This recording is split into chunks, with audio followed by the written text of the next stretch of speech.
It comes every night without fail.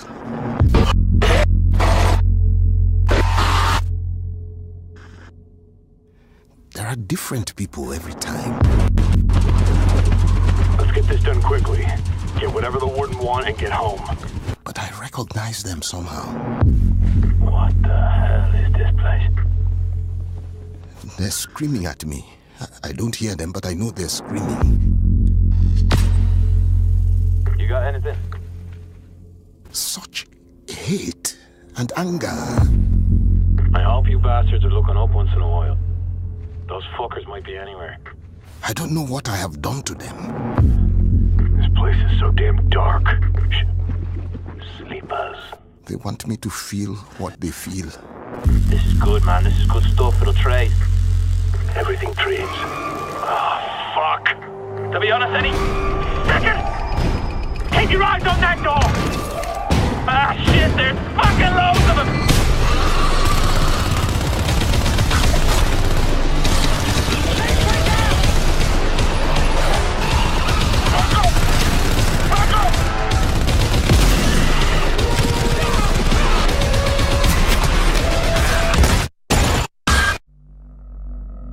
Then I wake up. I'm not sweating or screaming. I'm perfectly calm. I just open my eyes and I'm awake. And it's not a nightmare. It's just part of me, who I am. I don't fight it. I just live around it. What the hell?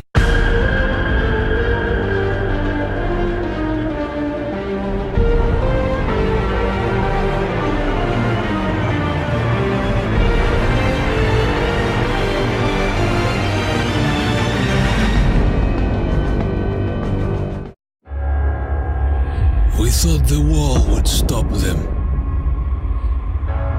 We hoped the gold would freeze them. We thought the army would crush them. But nothing worked. We're all alone. And they just keep coming.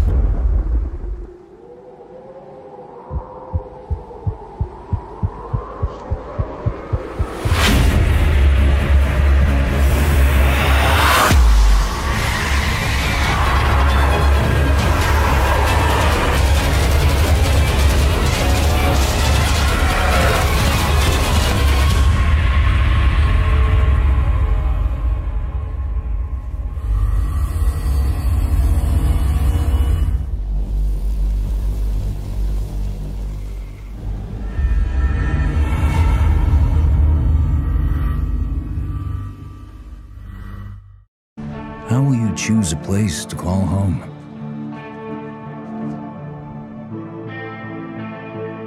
How will you build it?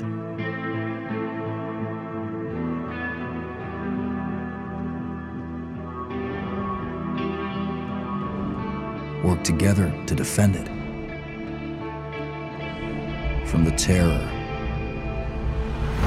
just outside the walls.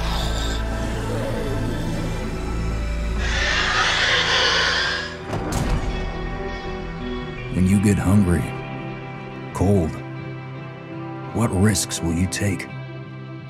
What mistakes will you make? When the only family you've got is about to tear itself apart, will you end a life? Wait, Or save it? please. This is our only one, but we need everybody we've got.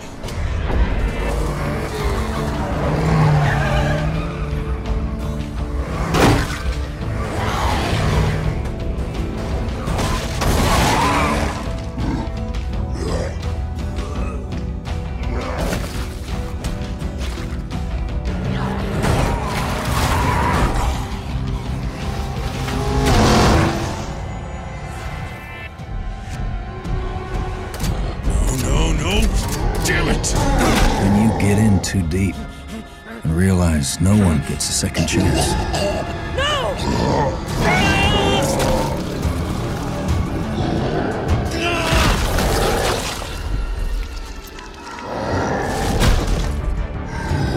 How will you find the strength to carry on?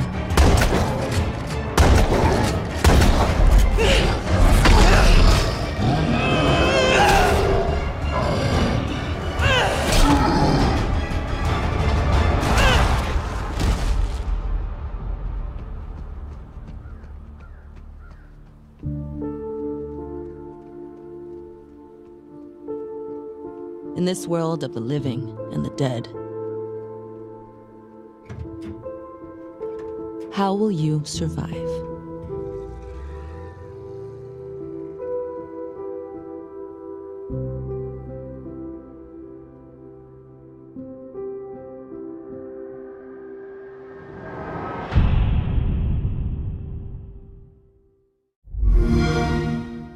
Play it on Xbox One.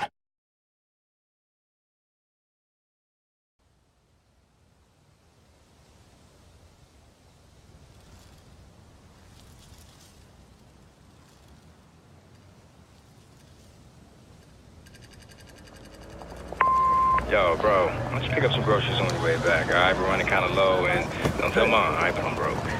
Son, while you're living in D.C., we have to set some ground rules when your brother comes to stay with you. I've been patient with you, Aiden. We need those schematics by 10 a.m. tomorrow, or else we need... Mark, is your responsibility. Come on, Aiden. Aiden, this is your mother. Pick up the phone. Aiden, pick up the phone, man. Aiden. Aiden. Aiden.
Yara!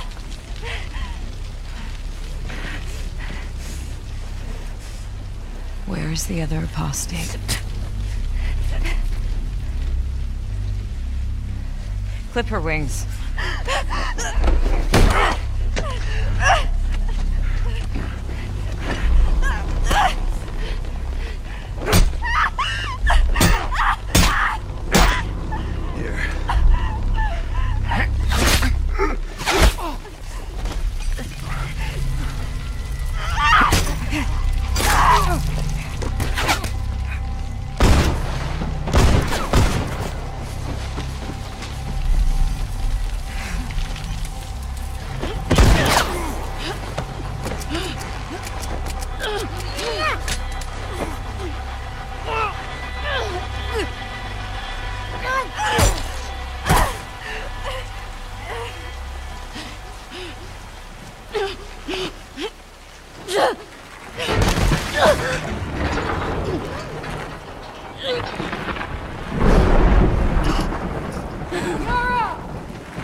Yara.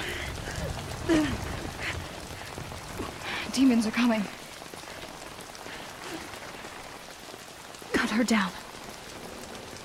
She's one of them. Lev.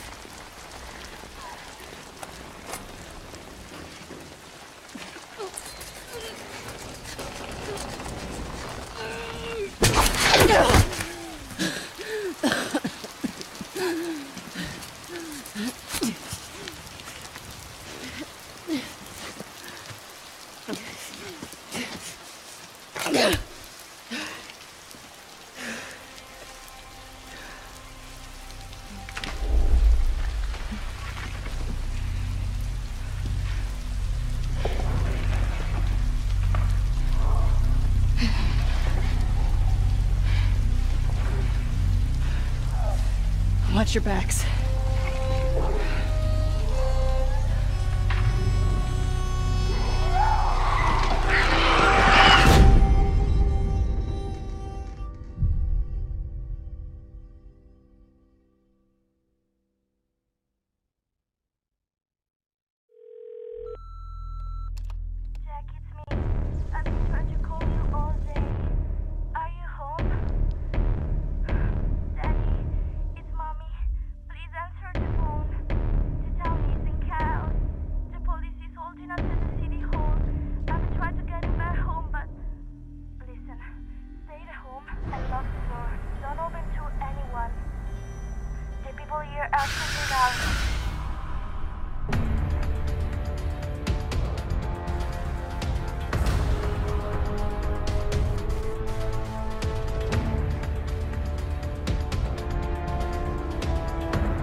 Trying to accomplish this year.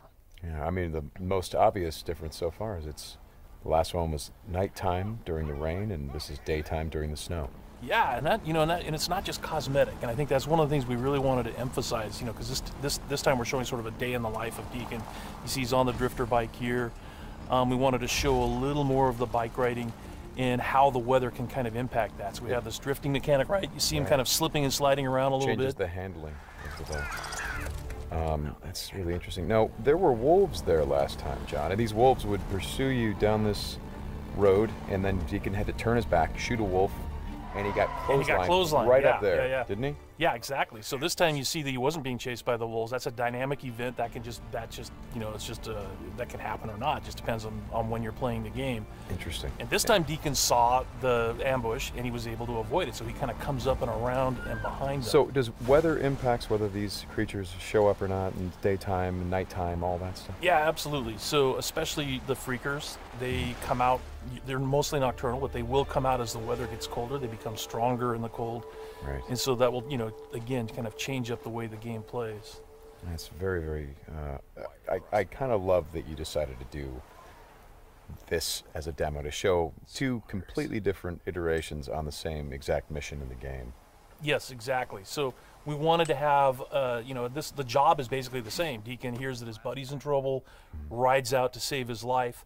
And, as you can see here, this is a completely different experience from what we showed in the first demo. In the first one, Deacon gets clotheslined, and it sounded very painful, by the way. Speaking of painful, okay, so the combat in this game is fairly brutal. John, you want to talk about that a little bit? Well, we just wanted to make it as realistic as possible. So, yeah, we're not holding back on that at all. And Sam's done most of his own stunt work for this. And I can tell you that when we're on the performance stage and we're capturing that stuff, we just try to keep it real, right? Right. Well, right. There was sort of a decision made at some point. I've been on the project for 2 or 3 years now. Yeah, I think 3 years. And so early on, I think there was a more, what were we? It was more Kurt Russell and sort of a two-fisted thing, and then it turned into, hey, let's take this quite seriously, and what that required is a lot more taking this combat stuff and showing the horror of the violence that happens and it were this type of circumstance to take place. I mean, realism, weirdly enough, is the thing we keep going back to when it comes to not just the stunts, but also the performance style. I think, it was very important that it doesn't seem like a bunch of actors, saying lines. It was all very incidental. And we wanted the world to sort of reflect that as well. So you saw there that, Deacon broke into that emergency vehicle and found some supplies. So this is what we're calling our survival vision. So you saw that earlier when he was looking at Manny's bike on the ground. And it's just kind of a way of seeing tracks in the world and sort of imagining what might have happened. And here, I just wanted to point out that you're seeing in this part of the demo that there are freakers there. There weren't there before because it wasn't snowing. It was, and it was getting lighter out. It wasn't getting darker like it is. And so, it changes up the way you can play through the level. And what is this? We call this the meat wall. The meat wall. Yeah, and it's not just there, to make the guys who put them up to seem evil. They're there for a purpose because, again, freakers are living creatures. They eat. That's their primary thing. They want to eat. And so you hang these dead freakers up, and it, and anybody.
We've been on this journey with Clementine since 2012. We had no idea that Clem was going to mean so much to players. When we first started working on Walking Dead, we knew it was a redemption story about the man named Lee. And Clementine was the lens that we see all of our actions. For this to really work, I think we needed a Clementine who was smart. We needed a character who was self-reliant.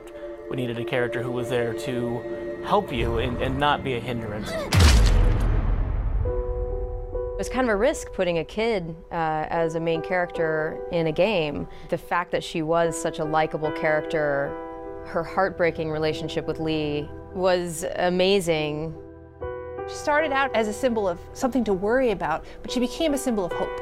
She became something that represented what we all live for. I always look at Clementine Season 2 as being defined by survivor's guilt. Stuff has happened, time has gone by, and she's not as trusting immediately of people she meets, and they're not trusting of her. Thank you all so much from the bottom of my heart. It's been a lot of blood, sweat, and tears, and so much love has been behind this whole experience. Good luck. I'll be right there with you.